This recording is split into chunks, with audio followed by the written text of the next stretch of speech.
সমুদ্র পাড়ি দিয়ে ভারতে পালিয়ে যাওয়ার সুযোগ হয়েছে, ক্যান্টনমেন্টে পালিয়ে যাওয়ার সুযোগ হয়েছে।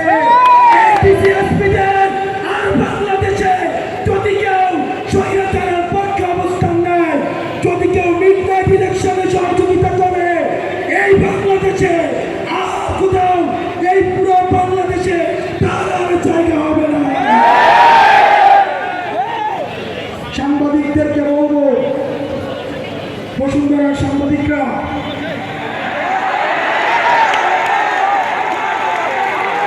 বসুন্ধরার সাংবাদিক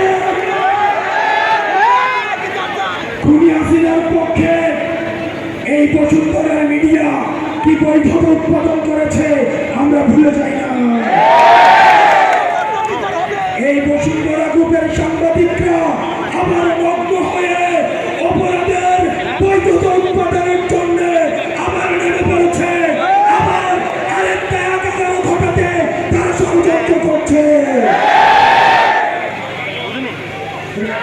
রাষ্ট্রের এজেন্সিরা যারা রয়েছেন, বাংলাদেশের যারা গোয়েন্দা সংস্থা আছেন, তারা